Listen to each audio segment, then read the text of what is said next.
everybody, what's going on? Today I'm starting a video on a small series of from beginning to end food plot. So last week I was out here, I put up a brand new fence this year for my food plot over here at my uncle's. Last year had a beautiful food plot grown, and the cows got in on my little single wire little dinky fence. And so this year I went T-post all the way around and double wire. So I'm hoping to have a little more stability and a little more protection against cows. I'm hoping that it really holds strong and I actually have a food plot to hunt over as the season goes. So now that we got our fence up, we're starting phase one. And phase one is gonna be, we're gonna come in and we're gonna cut the existing grass that is in the plot. We're gonna mow it down nice and low, and then we're gonna spray it with the glyphosate. Now myself this year, when I went to order my glyphosate, they were out of the glyphosate, the 41% that I normally order from where I normally order from. So I went ahead and paid a little more for the 53% glyphosate. It's the same thing really, I just had to mix less with my gallons per water. Follow your labels and that will steer you in the right direction. Today, I just filled this 15-gallon sprayer with 10 gallons of water, and I used 5 fluid ounces of 53% glyphosate per gallon, with a little bit of surfactant. The glyphosate that I use already has surfactant in it, but I always bump it just to be on the safe side to put a little surfactant with it. And I also use a blue dye, and I use about 6 fluid ounces of blue dye per 10 gallons of spray. And that's just what works best for us. It allows you to watch where you're going when you're spraying.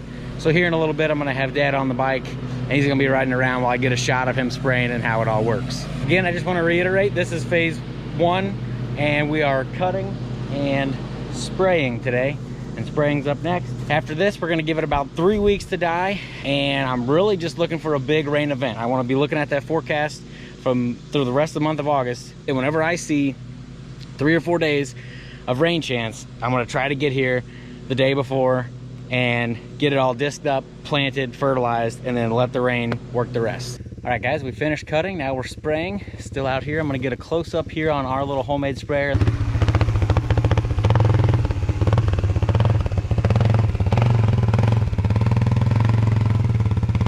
can see, if you look closely, there's a light blue fade of exactly the path that he was in versus the stuff that he hasn't sprayed yet. This is really helpful when you're spraying, because whenever you're spraying, you don't want to miss any spots, because then you're always going to have grass or weeds growing in that part of the plot all season long.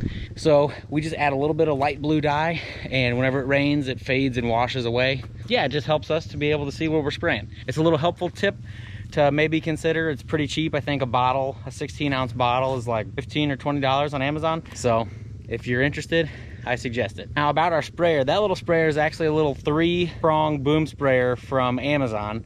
I want to say it was anywhere from $40 to $60. Can't remember, I bought it last year. But we rigged it up on some PVC pipe along the back of our four-wheeler, which we attach our spray tank, and we put a little shut-off valve so it wouldn't leak on and off, a little couple hose clamps, and it worked out really good. So that's how we spray our food plots. Like I said, we're going to come back in about 3 weeks, and we'll see how it goes. Phase one has started. It's underway, and I'm excited to see what this deer season brings. It's 12 days after we sprayed, and as you can tell, everything in this plot is scorched. A little bit of greenery left is some clover that survived, which I'm not worried about. If it survives and the root system takes, that'll just help the plot later. If it doesn't, I'm putting brassicas in here on Sunday.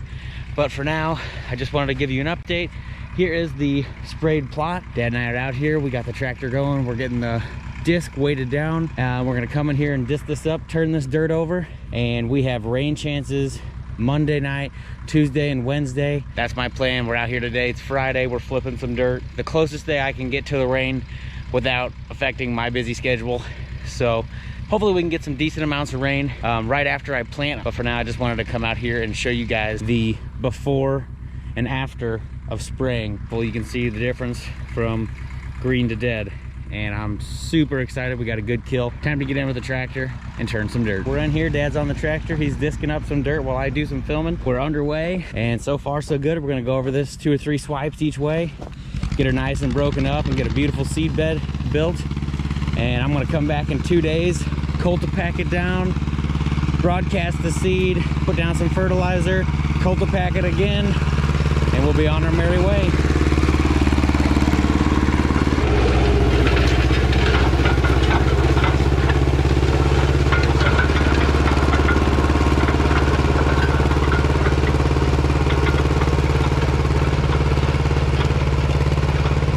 All right, guys, that's a wrap.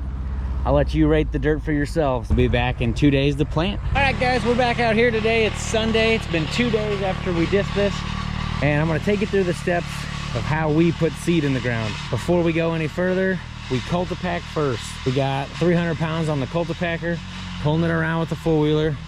It's pretty loose, and this is packing it down, helping prepare the seed bed. The freshly disc stuff to the freshly cultipack stuff, and it makes a nice difference. The first is cultipack. For the next step, I'm gonna prep my seed. So I'm putting in this plot Pure Traction, which is a dominant oats with some wintergreens, brassicas mixed in, mostly cereal grain though. And then I'm gonna mix it with Imperial Whitetails beets and greens, just the selection I'm going with this year. I'm gonna half my plot. The west half is gonna be the beets and greens, and the east half is gonna be the Pure Traction. So I always prep my seed with the seed coat by Delta Ag. It is just a precaution in case for some reason it doesn't rain in the near future. It just gives your seed a little bit more time in the ground, and I've had really good luck with it. I'm gonna continue to keep using it. I don't know, it's a little expensive, but it lasts a while. So I think I paid $65 for this bucket, and this is my second year using it, and I'm pretty sure I'll get a third year out of it. So what I like to do is I take my seed, I dump it in.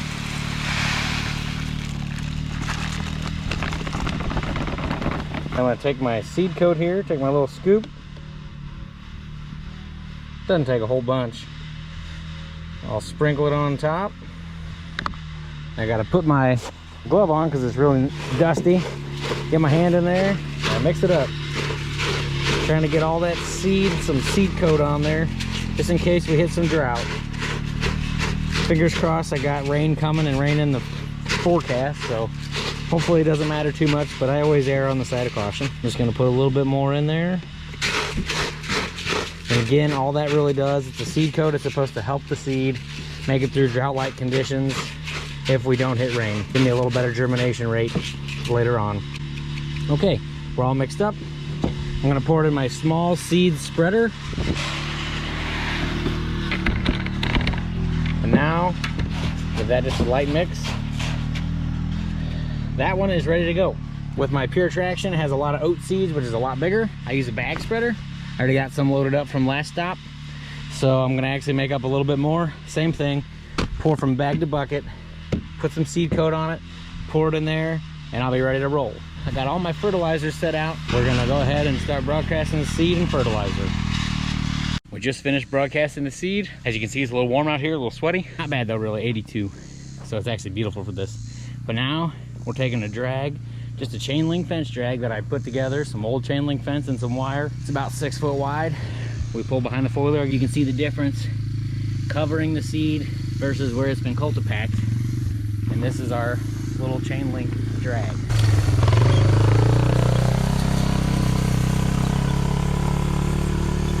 Really does a good job with the holes in the chain link, that I'm not dragging a bunch of piles of dirt and moving a bunch of seed, but I'm just covering the seed that's in place just enough so hopefully birds and turkeys can't find it quite as easily. Helps me get a little better germination. All right, guys, our final step in the planting process is after we drag, we cultipack one more time. We're really just trying to get that firm seed to soil contact, so when the rain comes we have even better germination rates, and that's what it's all about, to fill this plot full of a green lush buffet for the deer this season. I let him run a lot of the machinery and I do a lot of the grunt work. I'll get there one day. And again, you can see the difference, the cultipack track versus the smooth fence seed bed. When it's all said and done, it looks really pretty.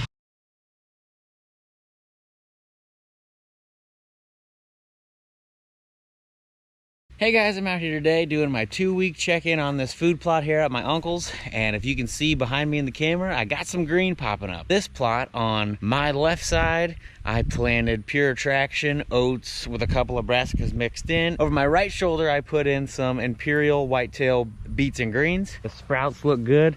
To be honest with you, they look rather thirsty. This plot in particular of all of them has had the least amount of rain. Well, I think the day after I planted, they got about right at an inch of rain, which was a great start to give me some good germination. It's been pretty much dry ever since. And I'm a little bit early actually before the 2 weeks. It's only been 12 days on this plot, but I see some rain in the forecast coming Monday. I really need it because this plot is thirsty just like all of the others. So far this looks really good. I'm gonna get a little walkthrough in here, and for 2 weeks I like my sprouts on my brassicas. They look nice. Thank God we have some more rain coming, but they're very spread out. It's not overseeded. This should turn into a beautiful thick brassica field. And my oats look pretty good. Some spots a little thinner than others. A nice little thicker spot up there on the hill. So I'm gonna walk in here and see what we got. You can see here the 2 week sprouts are coming up. They're no more than 2 inches tall, but they're all splitting up, and you know, there's sprouts just about all over and very evenly spread. And the oats are actually coming up better than any of my other oats plots. Early summer, we treated this with the correct amount of lime and fertilizer to correct the soil and to get it exactly what the soil called for planting.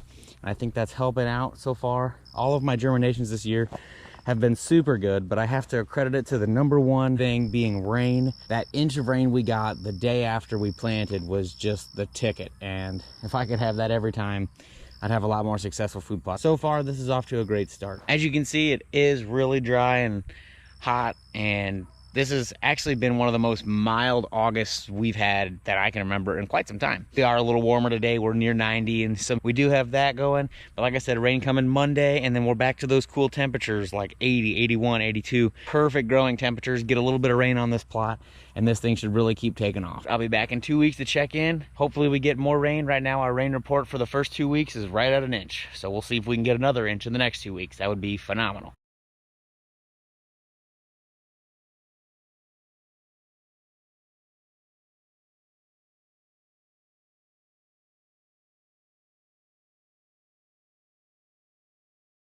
You'll have to take my word whenever I tell you I have no idea what happened to my week 4 footage, but I can tell you the plot really made a big jump from week 2 to week 4. They got another 1.25 inches of rain in that time, and the weather started out really hot in the beginning of the about week 3, and then in week 4 it cooled off and we got a lot more rain, and the picture right here is obvious. It made quite the jump, and you'll have to take my word that the whole plot looks like this and just not the half of it.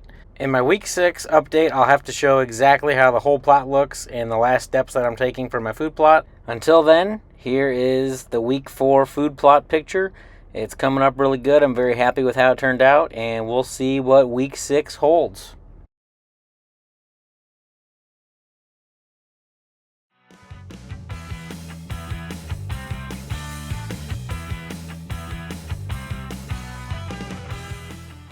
Well, I'm out here today for the week 6 check-in, and really I'm a little early. It's been about 5.5 weeks. Gotta say, I am very pleased with this plot. I'll show you here in a second what I'm talking about, if you can't already see it behind me. This plot has had the least amount of rain of all 8 of my food plots, and it is thriving. This plot behind me last year had the most rain, and it looked phenomenal. And then it got destroyed by cows, which just the nature of the beast, which is why I beefed up my electric fence this year. It's nothing for a deer to jump over this little hip-high fence, but it keeps the calves and cows out. It was a very sad time because it got mowed down the week of Halloween, and they ate it down to nothing. But as you can see, my oats over here on the right-hand side look pretty good with some brassicas mixed in like I had planted.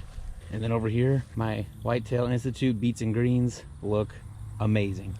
I'll get in here in a second, but I can see some big radishes down in there, and this is just a really good looking plot. I'm super excited. I see low amount of weeds, so that makes me happy. I'm going to be doing a couple of things. I brought with me my bag spreader and some cereal rye and wheat, and a couple of these little bare spots I'm going to be hitting. And I know a lot of the times if you don't cover your wheat and rye seed, turkeys will pick it to death. So I got plenty for this section that I'm going to be overseeding. So hopefully they have rain forecasted in the next 48 hours, but hopefully that's enough to beat my seed into the soil, and then it's pretty quick to germinate, and hopefully the turkeys don't find it. If that's the case, I'll fill in these bare spots. There's not a ton of them. This plot looks fantastic. I am so happy with how this plot turned out. In about 2 weeks time, this plot only got about not even quite 3/4 of an inch of rain. So right here's a big old radish. You can see real close underneath. It's about the size of my thumb in the ground. Now granted, this is only 5.5 weeks in. This plot's gonna keep growing pretty promptly until we get our first frost. So this is just gonna continue to get bigger. Hopefully we keep getting more timely rains, and hopefully we keep getting a lot better temperatures. On week 4, I came in here. I actually came in and did the video, and I saw that there was a chance of rain 3 or 4 days later, so I came back 2 days after I did the filming. I came back out here, and I actually had checked my cameras, and I noticed that a calf had got in here when I had 2 wires up compared to 4, so I put up another 2 wires to keep them from barging through. Also came out here with some pure nitrogen 4600, put it out at 50 pounds per acre. The nitrogen sat on the ground for about not quite a day, and then they got about a 1/2 inch of rain. So I think this plot really took a nice jump from last time I saw it. It looks really nice and really full. All right, I just got the wheat and the rye broadcasted and down, so hopefully they get this little bit of rain in the next 24 to 48 hours. Overall, I think this plot turned out great. Now, this is my 3rd year having a food plot in this particular plot. First year, I didn't get any rain, and it looked terrible. The second year, I had more rain here than I've ever had before, and it looked amazing, but I got mauled down by cows. This year, we're back on the drier side of things, but I have my soil amended, and it's exactly where it's supposed to be pH-wise, right at that 6.9, 7.0, and I fertilized and got everything in order, how it was supposed to be, and even with minimal dry conditions for a lot of it, and some heat, it was intense sometimes, and then it backed off a little bit. This plot turned out really, really nice. I'm gonna go ahead and rate this plot a 9 out of 10. I think if anything, it could just get more water and it would pop that much more. Definitely the most important parts of a food plot, especially on the brassica side, is 1, rain, and 2, nitrogen. You gotta have both of those things to get your big brassica plants. If you don't have one or the other, either your crop's gonna burn or you're not gonna get very big.